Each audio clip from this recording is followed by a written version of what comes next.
For today's watch review, we're taking a look at the San Martin SN025. So let's get right into it.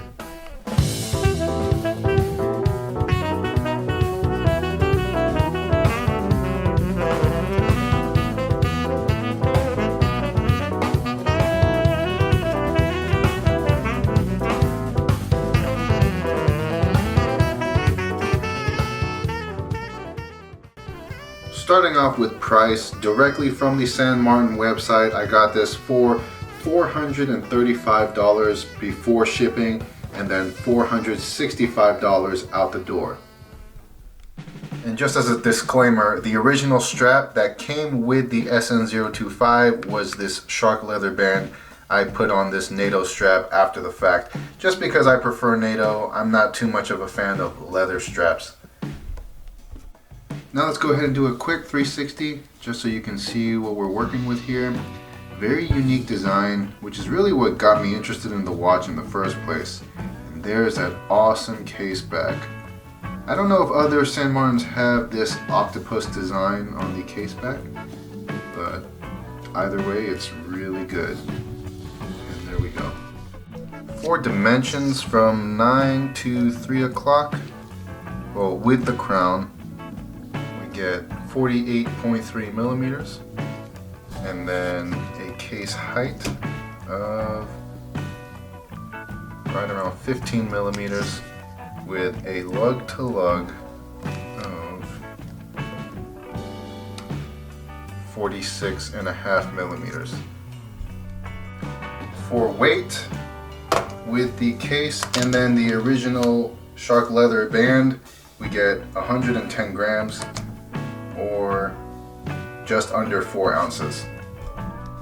Here it is on my 7.5 inch wrist. I will say that the dimensions and the weight make this a very practical watch to wear every day, but that over 15 millimeters of case thickness does have that watch sitting a little high on my wrist, but that's a non-issue for me. Just keep in mind, it's a little bit thicker than your average watch. So for functions and features, starting off with the internals, I opted for a PT5000 movement. You do have the option between that one and another one I can't remember off the top of my head. The PT5000 movement is the more budget-friendly option, and I opted for that one because number one, it's cheaper, but that doesn't make it a cheap movement. It's still a very good workhorse of a movement, so I was perfectly fine with saving some money and still getting a very respectable movement. Another feature is the 120 click unidirectional bezel. Now it might seem like there's not much surface here to grab, but these decorative screws that line the outer edge of the bezel really increase the overall texturing and grippiness of the bezel, making it very easy to put your fingers on and just turn it very quickly. Now the only bad thing that I can think of with this bezel is, if you can see, there's quite a significant amount of back play, almost a minute's worth of back play. And normally I don't really care, but because of the price, because I'm spending way over $200, I'm almost at $500 on this watch, it was sort of a bummer to have or notice that amount of back play. I'm not gonna ask for a refund and I'm not gonna create a huge fuss over it, but again, with that price range, I expected a little bit higher quality of that bezel, but it does function and it does line up, so I just wanted to share with you the quality of the bezel, at least on this specific model that I received. We've got a beautifully done domed sapphire crystal. I really like domed sapphire crystals. Number one, they're just very practical for desk divers like me. I'm never gonna have to worry about scratching it on something stupid like a door handle, but also it's just so aesthetically pleasing. It gives it the look of like a very high quality camera lens or something like that. I just like that, and so there you go. Very good job. Now taking a look at the crown, we've got an unsigned screw down crown here. Signed or unsigned, which one is better? That's up to you. I would have liked to have seen the engraved logo, but I guess a simple design also has its place on a watch. Now unscrewing it, you'll notice that the threading is very good and very tight, so it's good quality. It doesn't really pop out though once it's released from the case, so sometimes you'll be unscrewing for a couple seconds longer than you need to, but once it's released, then you can hand wind it and then pop it out to the first position to adjust the time. Another overly critical thing about the crown is, if you notice, you kind of got that wobble there.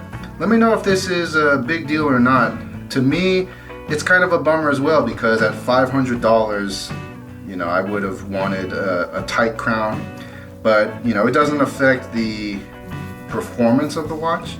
It's just something that I've noticed, and in my mind, with the money that I spent on this watch, I would have wanted like a very solid feeling crown, but again, not that big of a deal, just a little bit of a bummer. This watch is also rated for 200 meters of water resistance, so fantastic numbers for everyday wear and even some rough and tough use as well. For lume, we've got BGW9 lume applied to the hands and the indices and the pip, and it is fantastic. I did some quick internet research comparing C3 to BGW9, and while the internet says that C3 is slightly brighter, let me tell you, when I put on this watch and I'm waking up at 4 or 5 o'clock in the morning and it's still super dark outside, this watch is still glowing quite strongly. To the point where I can still read the time very easily. So whether or not C3 is better or BGW9 is better, at least in my experience, this one has been phenomenal. Going over the band real quick, the buckle is great quality. I really like the finishing on it. And then another good thing about this band is you've got these quick release spring bars here. So if you do want to swap out the bracelet, it's very easy to do with the strap that they provide you with. As far as the materials go, I've never actually heard of shark leather, so I really don't know much about it, but this is what you're getting, and this is what it looks like.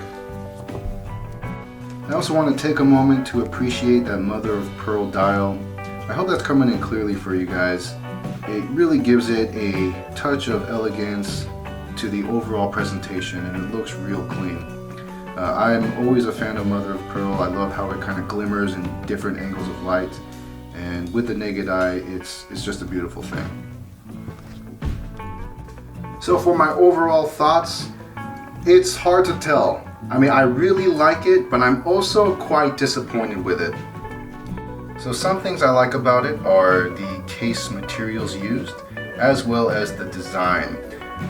I wouldn't say that it's 100% unique, but I would say that it is different enough, in a market littered with tuna and turtle homages. It is refreshing to see something different coming from these Chinese companies.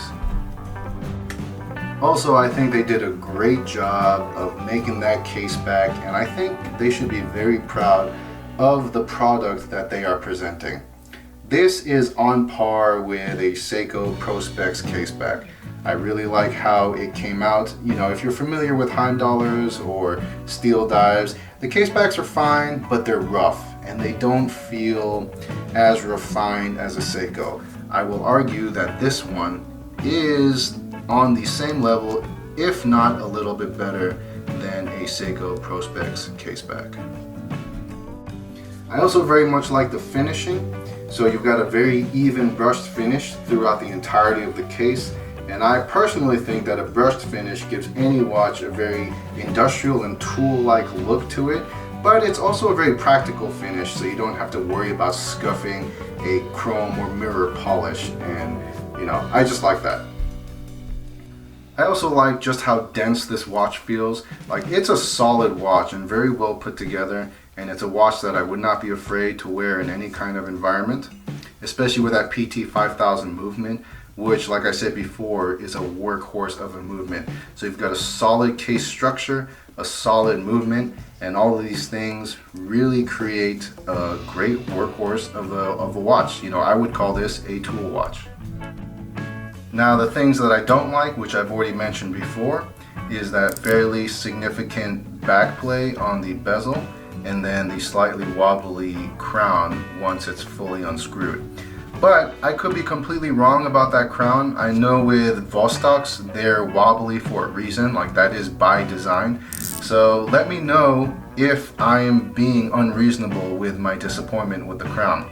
But these are just two things that, you know, with the initial first impressions, they did bum me out, especially because for me, you know, almost $500 is a significant investment. So I'm not a millionaire. You know, anything over $200 I consider to be not budget friendly. Like, I consider those expensive watches. And with that being said, I expect to have a solid bezel and a solid crown. Despite the negatives though, I'm still very impressed and excited with everything this watch represents. The reason why I'm excited is because now we have proof that these Chinese companies have the ability to machine case backs like this and create case designs that are very unique to their brand. So, you know, there's nothing wrong with homages like the tuna and turtle homages that are everywhere, but you can only buy so many homages until, you know, it's kind of like silly because you're like, the amount of money I spent on homages, I could have just bought the original. Whereas this is an original, and I really like how it looks and just what that means for all of these companies out there. So long story short, do I recommend the SN025 to you?